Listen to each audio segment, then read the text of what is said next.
Welcome everyone to a brand new school year. My name is Monica Green. I'm the Executive Director here at Capital Village, and I am very excited to share with you our family orientation for the 22-23 school year. So this is going to be helpful if you were not able to come in person or if you wanted to revisit some of the information that was shared that night. So Capital Village is a small learning community where learners take the lead, grow together, and change the world. This is our vision. Our mission is to make sure that we're able to prepare all students, any student that comes to our building. We want to make sure that we're able to prepare them for high school, college, career, and beyond, with the added focus of making sure that our students are being equipped to be agents of change in their community. So we have a full continuum of services here at Capital Village, from our servicing our most intense needs through our amazing special education program to our accelerated learning. And so I'll share that with you, as well as some of the things you should know as a parent this year around arrival, dismissal, meals, and all that kind of jazz. So let's get started. So we are still excited to be a super small school with small classes, and our classes are still small. We are still working with students on individual learning plans. So if you haven't already signed up for your family conference, please do so you can meet your mentor, which every student will have, and students will be able to set those goals with mentors and be able to monitor their progress throughout the year. So these meetings that we're having this week for family conferences, those are an opportunity for you, the family, to share with the mentor your hopes and dreams and goals for your students, things that have worked well in the past, and things that we should know about your student. And because of as we're gathering this information, we are utilizing it to make sure that their schedule is individualized, their learning experience is customized to what they need, including things like flexible learning spaces, different types of instructional methods. We want to make sure that we're providing every student with the unique needs that they may have.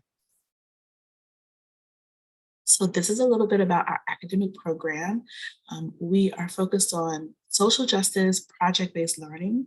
So our core content, we teach Common Core curriculum. They are taught through interdisciplinary projects where students are working together to solve a community problem. I'd like to give this example of one of our projects where students wrote a novel and they were able to also read Greek mythology, and through those different fiction texts, they also read an informational text around the idea and the concept of a hero. And so the concept of a hero throughout literature has sort of this overarching journey that heroes go through, and students were able to read about that. And then they brought it into a modern context and looked for unsung real-life heroes in our area.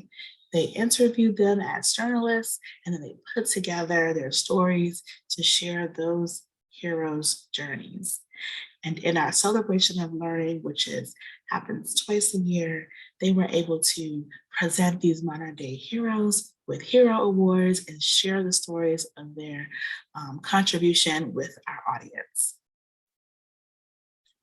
So in every class, students are working towards something that is authentic and real life, that they are sharing with others in our community. And so here are our academic programs this year at a glance. So the first ones I'm going to speak about, these are going to be our special education courses. And so we have some students who are in special education classes that are self-contained, meaning that all of the students in the class have an IEP or working on individualized education plan. And then we also have inclusive classrooms where students with different ability levels are grouped together. So this community and education support is one of our self-contained classes, and this is a program that we're really excited to bring to the school this year, where we're focusing on our students who have been identified with autism spectrum disorder or similar types of learning needs. Another one of our self-contained classes is called our Independent Learning and Support, or excuse me, Independence and Learning Support. And this is for students who have been identified with having cognitive or intellectual disability. Both of these programs use a really amazing curriculum that is meant to be very hands-on and related to real-world skills to help them be successful in day-to-day activities. Another version of a self-contained class is called specific learning supports. These are students that have a specific learning disability, a cognitive impairment, or something of the like, but they are able to interact more with the standard curriculum that the rest of our students are using, and with scaffolding and supports, but also in a self-contained classroom. This specialized learning lab is a resource that all of our special education students have access to when they need more individualized assistance or support. And the bulk of our students are in an inclusive classroom. So that's where students, whether they have special education needs or not, they are grouped together and learning together.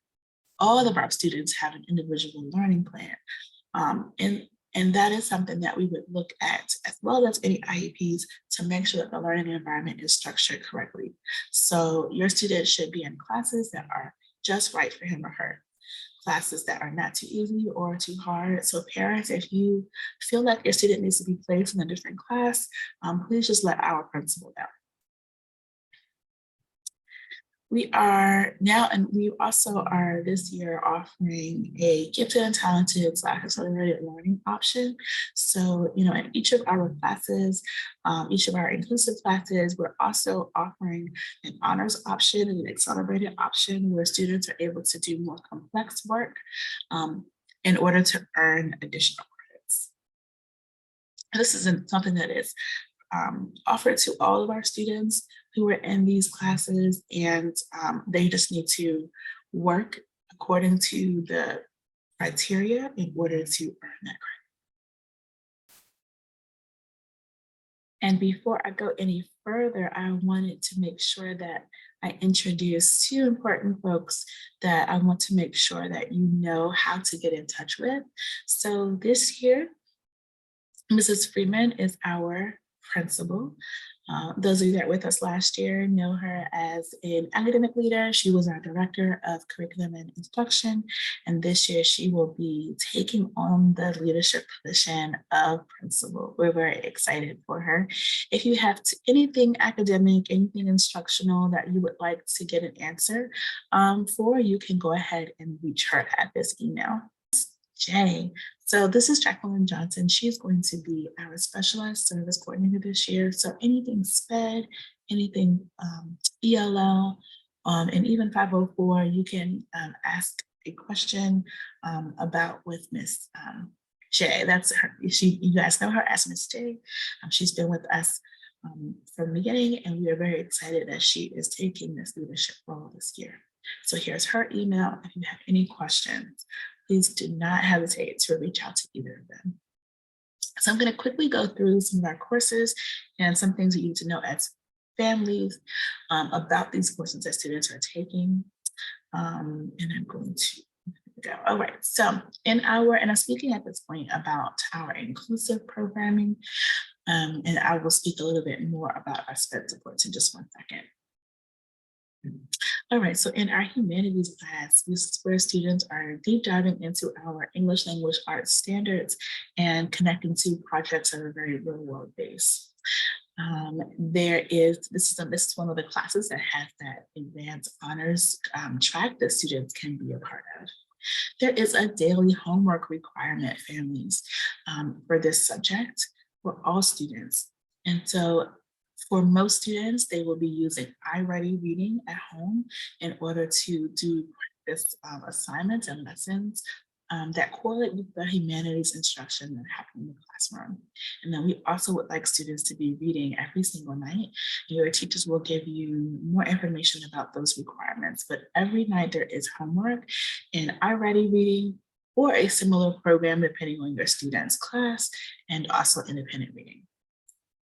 Now, our math instruction, this is where we are using, our math skills, including counting, measuring, describing shapes, fractions, ratios, but really also learning about how to use our logical reasoning and mathematical vocabulary in order to explain how we come to the solutions to our problems. We are using a new curriculum this year, Eureka Math, and this curriculum is known for being very rigorous, but also sequencing the lessons in a way that supports students' understanding of the concepts, even more than just kind of drilling the facts and such. So there is an opportunity for advanced learning in our mathematical instruction as well. And also there's a daily homework requirement in this class as well. So we have assignments on Learn Math or a similar program depending on your student's class. But every day, all of our students should be practicing math at home. We have our social studies classes. We are calling our civics class social studies because we're expanding what the course includes. So we still have that civic component where we're helping students to make informed and reasoned decisions for the public good as a citizen, but we're also focusing as well on history and social sciences in order to round out the curriculum. And our science classes are still the same. We're using the same curriculum, Amplified Science. We love this curriculum because it's very hands-on. It's also very literacy rich. So students are doing a lot of reading and writing, but also experiments and simulations. And it is just very practical science instruction. We are using, we do have health and fitness, but we are also adding a class called Advanced Athletics, where students who have more of an interest in developing new skills and preparation for playing the sport has that opportunity as well. We have a new curriculum this year for health and fitness where students are working with daily lessons around like nutrition, things like healthy lifestyle choices, to really support our students' needs. We have a Spanish course this year. Our new teacher is here to support our students in various levels, learning how to read, write, speak, and listen in Spanish. And then, so before I go on to the studios, I want to kind of flash back to some of the special education classes that I talked about and the curriculum that goes along with them. And so in both of our communications and education supports, as well as our independence and learning supports, we're using a new curriculum called Star Fitzgerald, where students are very hands-on and practically going through different goals that are being tracked daily in order to show the growth where students are, how they're becoming more independent and able to communicate in their day-to-day experiences. And so if you were in one of those classes, Ms. Monyak may be your student's teacher, and with Mr. Cotton as a support, as well as Ms. Pam. And so we are very excited to have that new curriculum here this year so that we're able to track our data even more and make sure that our students are growing. So let's talk a little bit about the fun stuff. So our students are able to take studio classes, which are basically electives that students are taking to develop their talents. We have art this year. This is the first semester offerings. We have arts, we have debate. Mr. K is teaching debate this year. We have our entrepreneurship class, which is back. And this class is an opportunity for students to take a business idea and grow it, to write a business plan and pitch for an investor, receive an investor, create the products and sell them. And after they pay their investor back, they're able to keep their profits. Last year, we had an amazing small business fair where students sold their products, such as jewelry, slime and magnets, keychains alongside of local vendors in a just a celebration of entrepreneurship in our building. We also have yoga this year with Miss Ebony. Miss Bree is teaching dance, and I already mentioned that advanced athletic course. So fun stuff happening. I'm just gonna put this up for a little bit. I'm not gonna go over it in super detail, but here's a week in the life of a Capital Village student. If you wanna pause, you can kind of see this is a sample student schedule. We have most of their academic classes in the morning. We have a lunch. Brew was in the middle of the day this year, so it's kind of like a midday check-in with our students. And then in the afternoon, they will have either a studio class, they may have fitness, they may have a foreign language, and then they prep for dismissal. Our students should be arriving to school between 8 and 8:20 daily, 8 and 8:20. By the time that 8:30 comes, we want our students to have visited their locker, gone to the bathroom, and are ready in their seats to begin instruction at 8:30. So please, the closer you can get to 8 o'clock, that will help our students be successful. And then students are dismissed at 3:30. We want to make sure all of our students are picked up no later than 3:45 so that we are able to can go ahead into our aftercare and then soon our clubs. When Wednesday is slightly different this year, we are incorporating some mentoring support this year. And then we will have win sessions. And these are skill building sessions that students are taking on a 9-week basis based on their data, and also eventually they'll be able to opt in. One example of a win session is our 8th graders will be taking a high school preparation win session, and that is where they will be guided through the process of choosing a high school, completing the application with the outcome of getting into the school that they would like to get into.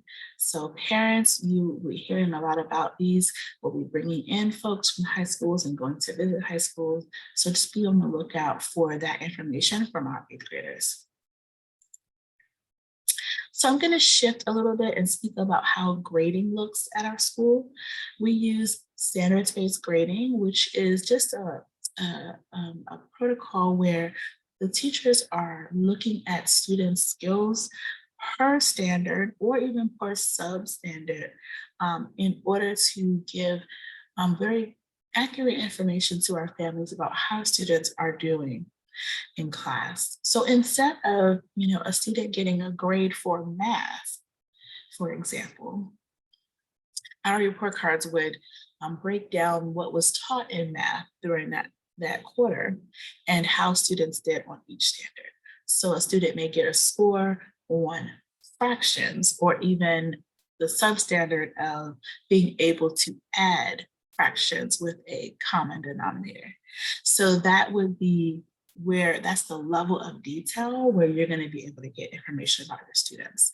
So, students are learning a skill, they're kind of practicing it, they're able to revise things, make mistakes, ask for help, and then they are given the opportunity to demonstrate mastery on that skill. And that is kind of where our grading happens. So when you look at our grade book, you'll be able to see that students are given lots of opportunity to practice a standard, and then they're given like a quiz or an assignment that's graded to show whether they can master that assignment. And from there, we kind of get an average in order to give you a score around how that student is doing on that particular standard. We also assess village values, which I will go into in a little bit detail a little bit later, but it's a way of connecting those character skills that we're teaching our students, our social emotional learning, alongside of our academic supports. So instead of A, B, C, D, we use numbers, but they're pretty similar.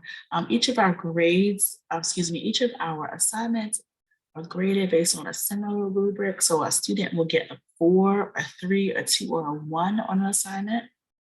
A 3 is a mastery score. That means that they understand the skill and they can show that they understand it. A 4 is where they're able to do more and more complex or above grade level work. Earning a 4 is going to be the pathway that students can take to get honors credit for these classes that is offered in. Students will probably start out the year with a lot of 2s, maybe even 1s, because they are learning and growing, and our job is to take them from beginning mastery to mastery. On report cards, these will all be averaged, and you should be able to interpret the report cards using this scale, which will of course be included. So if the average of all of the scores in that class is a 3.5 to 4.0, that means that that student is exceeding mastery of the standard. So this is like an A+ kind of a grade. And if they are at a 3.0, 3.45, this is like a mastery grade. So this is like a high B and like high BA range. So this is a passing grade. These are passing grades, both 3 all the way up to 4.0. And then you can see that you have approaching mastery of the standard at 2.3 to 2.99, and then 2.29 and below. These are not yet mastering, not yet approaching mastery. So these are not passing grades. Our report cards look like this. So you see that you are able to sort of see the progression of students' growth from one quarter to the other. And you also are seeing that there are some village values that we are working on that are being reported on as well. So if standards-based grading is something that you're not familiar with, do not worry. We will work with you through the process and explain everything. We'll also explain things to students so they can share more with you. But really the reason why we chose this is because, you know, it's definitely more accountability, as well as better progress monitoring for students and more information for the parents. And students can also see where they are and become very motivated to move their score when the score is very specific around what they're doing. Here are our village values that I just mentioned. We learn about these village values in crew. We talk about them all day long, and in classes, we look for opportunities to connect it to what we're doing. And I'll give you an example in a second. So one of our village values I'll start with is self-efficacy. We want students to believe in themselves and have the mindset of I can do this. Self-awareness, we want our students to know themselves and the power within them. Social awareness, we want our students to know how to build positive relationships. Growth mindset, we want our students to know they get better every day and to approach learning in this mindset. So an example of this might be in math. Actually, let me choose reading. I've been doing a lot of math. In our humanities class, a student may start off with a 2 on a paragraph that they are writing in order to answer a prompt. In many cases, the student is able to redo that assignment and turn it in for a higher grade based on the feedback that the teacher has given. So having this mindset of a growth mindset and saying to themselves that they can do this, that they can do better every day, really help our students to be motivated to redo an assignment and be excited when they see growth. It also supports them not feeling down and upset about a 2 or a 1 because they know that they can do better by applying feedback. And so here we also have our last one, which is responsibility. We always give a responsibility grade. Here is where teachers are able to capture that students come to class prepared, they do their homework, like that kind of thing, so that they are able to make the connection between a high content grade and their habits as scholars. So the responsibility mindset is I take care of myself, my community, and my world. And key ways that we can take care of ourselves is like to do our work, to study, to be prepared for class. I'll spend a few minutes talking about our fun stuff that we have this year. This is our first year where we have sports. So we have basketball, track, girls and boys basketball, track, and possibly soccer. But we are super excited to provide that opportunity for our students to develop their skills and compete. We have clubs that will meet after school. Here are some examples of clubs that could be what we have, but they are definitely based on student interest. So students can get together with a sponsor and submit a proposal for a club. 8 to 10 students and a sponsor, and a good proposal means the club will be added to the list. Right now, our plan is to have sports meet on Mondays, Tuesdays, and Thursdays until 5, and our sports meet from Tuesdays and Thursdays until 5. All of these will start in about mid-September-ish. Okay.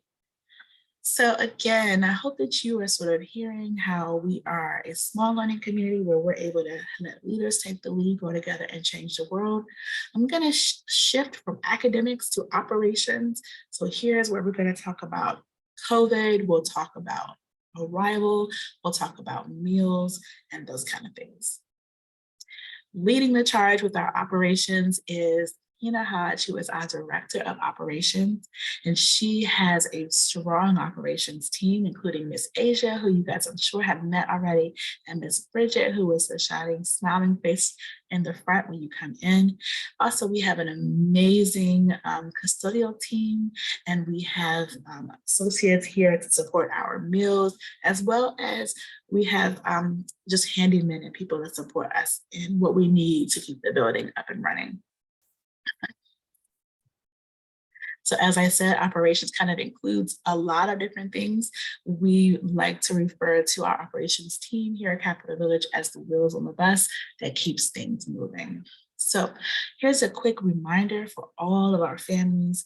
Please make sure that you note that it is a requirement that students have all of their shots, all of their immunizations and vaccines in order to attend school.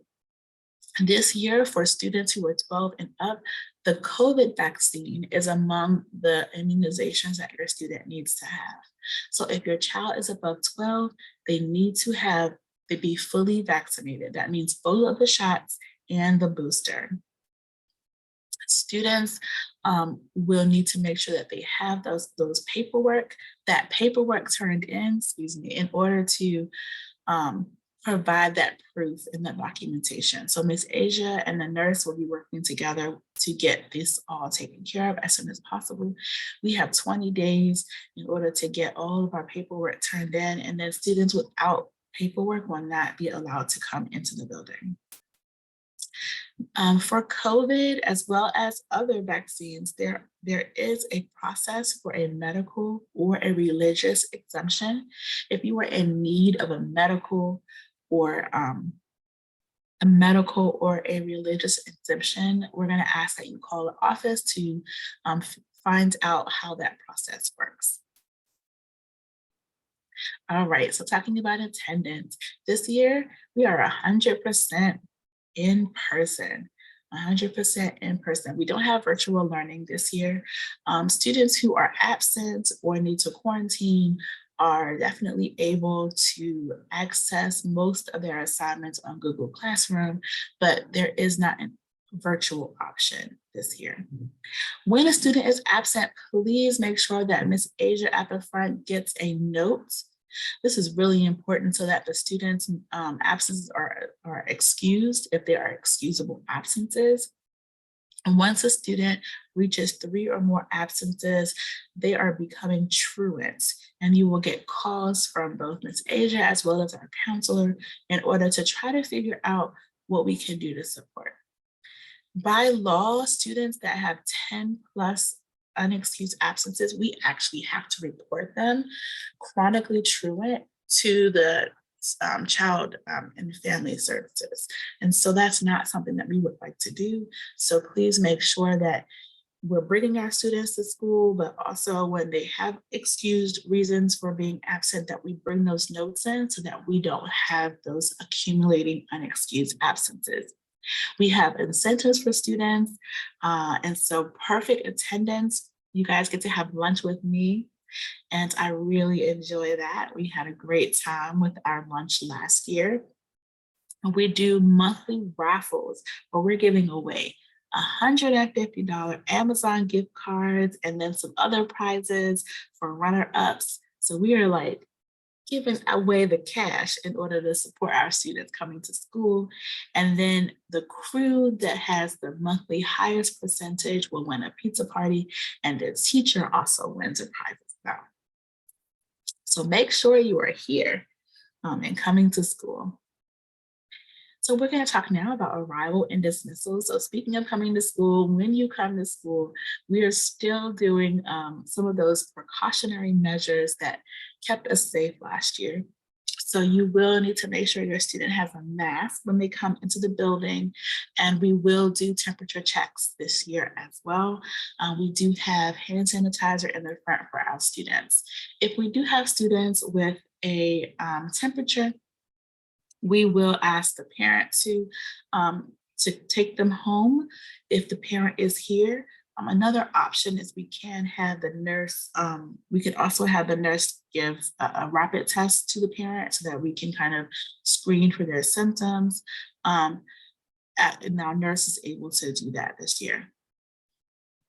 But our arrival, as I said, arrival is between 8 and 8:30, but I really am strongly encouraging families to arrive between 8 and 8:20, because if a student gets there at 8:30, they are not there for the first minutes of the lesson. We do have before care this year. If you're wanting to do before care, please let us know as soon as possible so that we can have the number of students required to offer this service. If you're not in before care, please don't let your students be dropped off earlier than 8 a.m. because there's no one here to make sure that they're safe. I want to make sure that you know that DC Prep, which is the school next door to us, and WLA, which is the school at the end of the corner, they have earlier arrivals. So, you could kind of come in 8:10 to 8:20, and that kind of be the sweet spot. When you're coming in to the parking lot, which this is right here, just a note that you're going to be asked to drive up the ramp and drive around.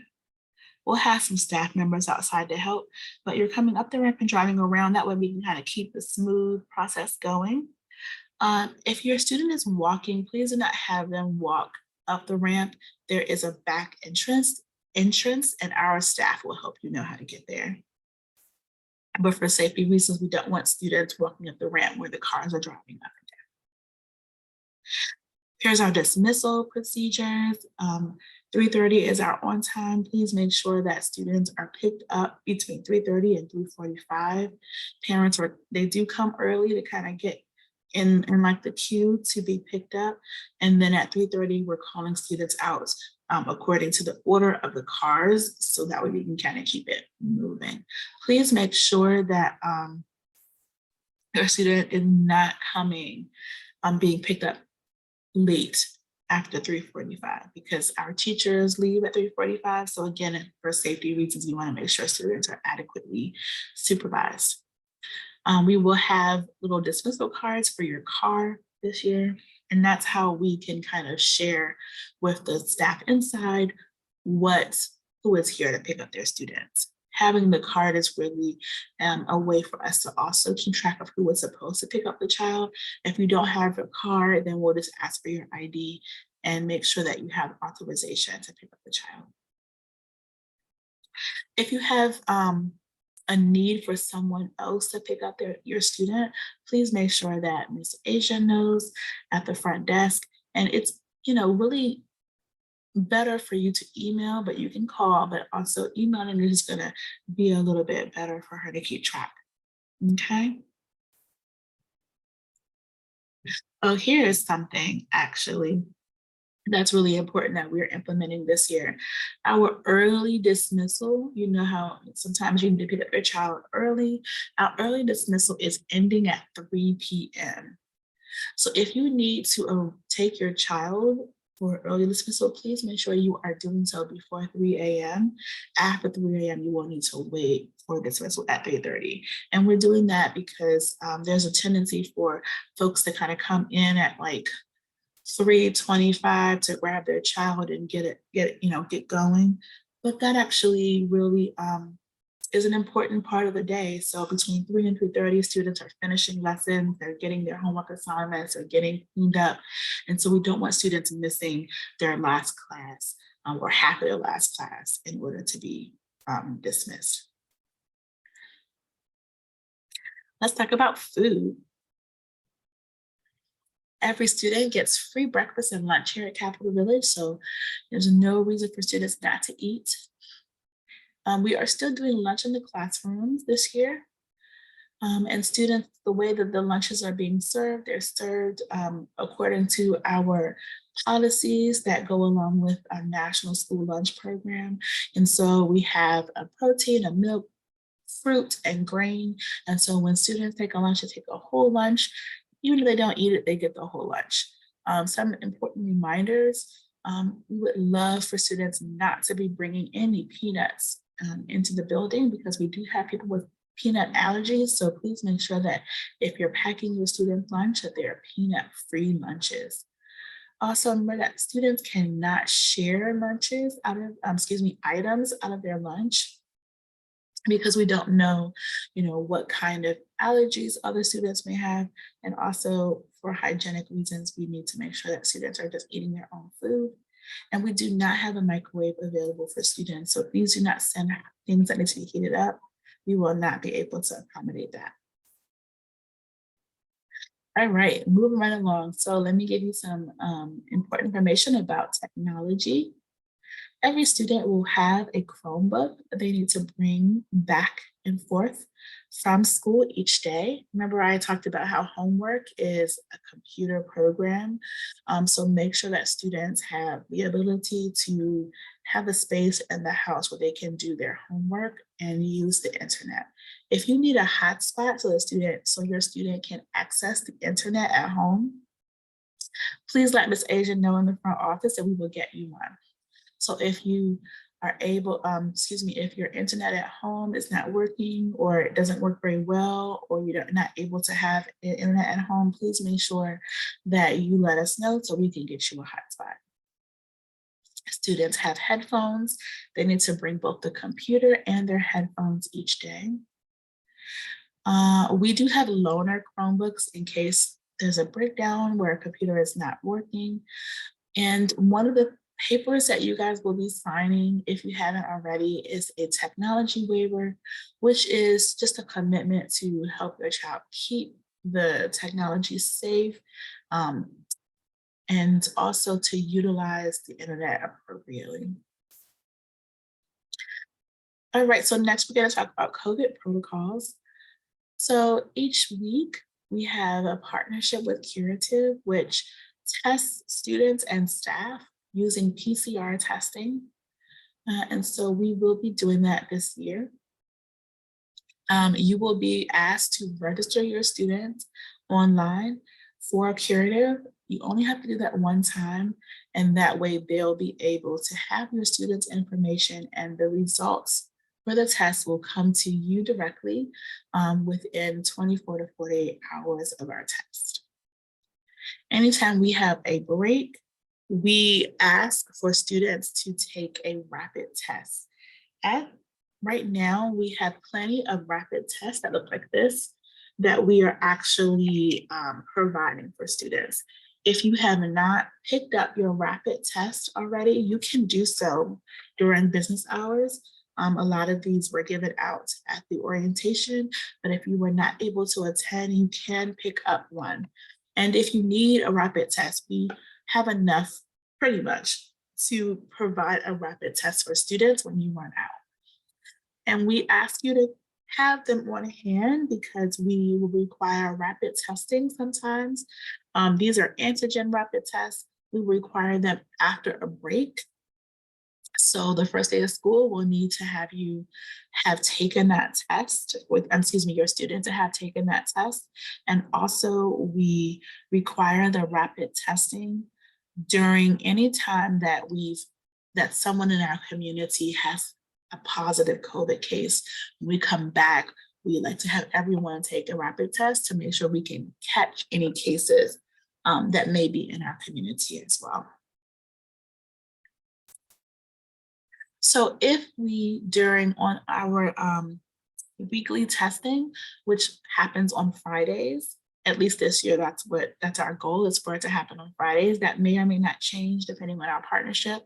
But on Friday, if we test and we have a student or staff member or community member that has a positive case, we'll let you know over the weekend. We get the results in 24 to 48 hours as well.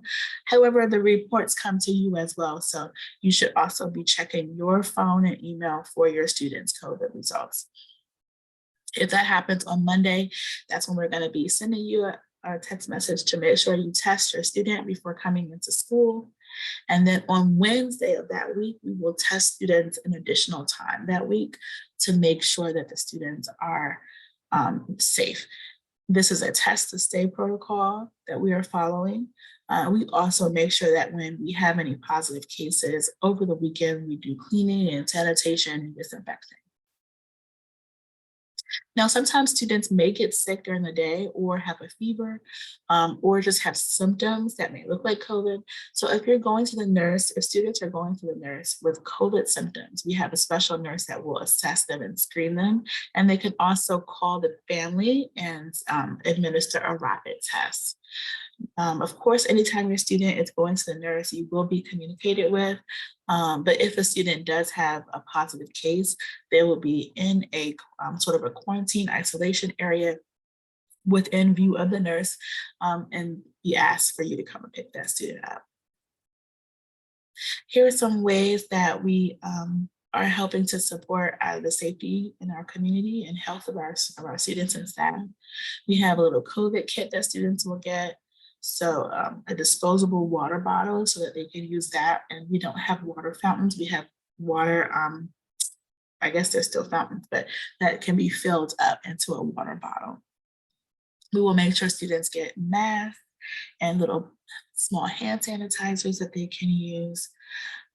Please make sure, just if it's possible, we'd love for students to have water bottles to fill their water up in these fountains so that we can continue to, make sure they have that available. We do have cups if necessary, but it's much better to have their own water bottles. Students will have their lockers. All our classrooms will have Lysol wipes and Clorox. We have all the cleaning supplies. And we also have MERV 13 filters throughout the building. And these are, more, their filtration is definitely very stronger in order to filter out germs at a higher rate. So students, we're asking for them to make sure that they're wearing a mask at all times. Yes, we are still doing masks when we come back into the building. We, of course, will be, keeping an eye on the levels in the community if we need to make any changes to our masking policy. But indoors at all times, students are wearing masks, and we ask students to follow hand washing and cleaning norms, and also like any school-wide agreements around health, for like trying to keep a distance when possible, that kind of thing. We're wanting to make sure that students are doing that. And then of course, we're using the water bottles and the water fountains. So I am almost done. I've got about through maybe 2 or 3 more slides. Let me talk about dress code. So, students need to make sure they're coming to school dressed appropriately. We are not a uniform school. So students can come to school dressed in a way that is comfortable for them. But we definitely do have some rules around appropriate dress for school.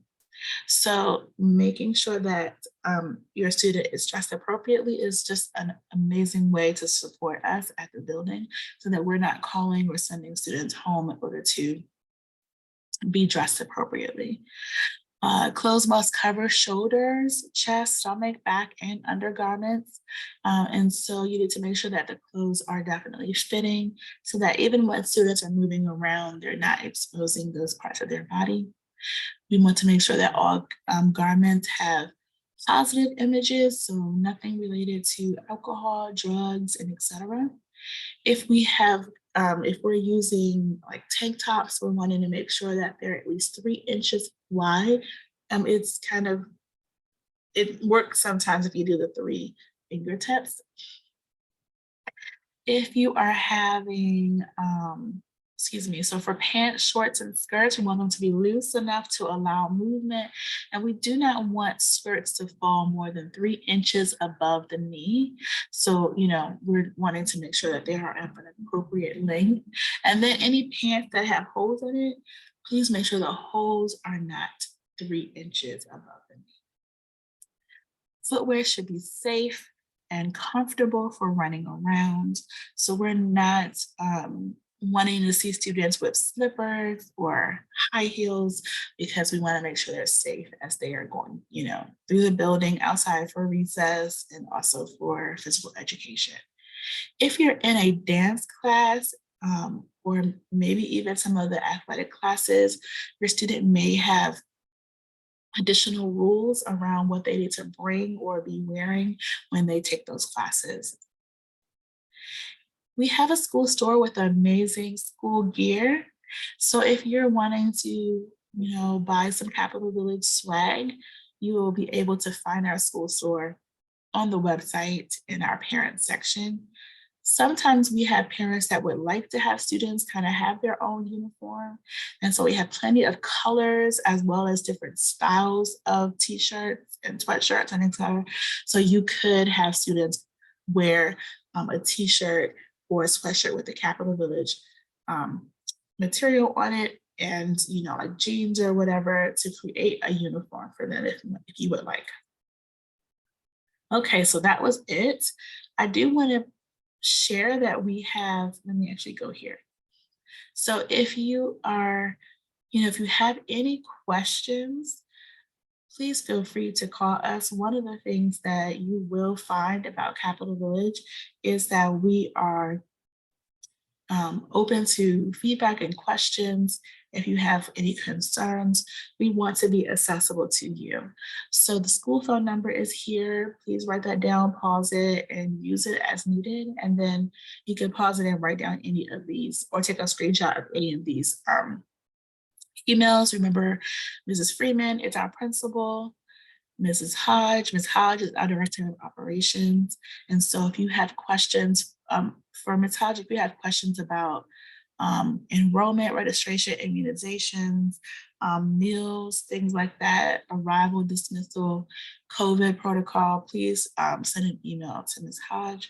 For Ms. Freeman, if you have questions about grades, courses, your student schedule, any issues happening in school, please go ahead and email Mrs. Freeman.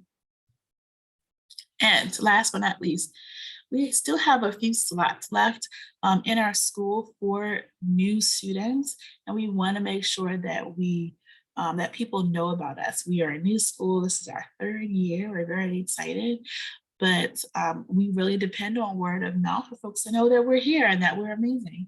So please share our school with a friend of your students.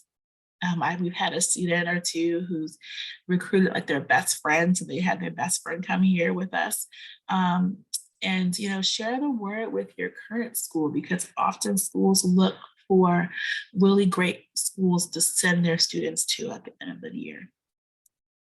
On our applications, when you are enrolling, we ask where you heard about us, and if someone says that you were a referral, then we will provide you with a $100 referral bonus.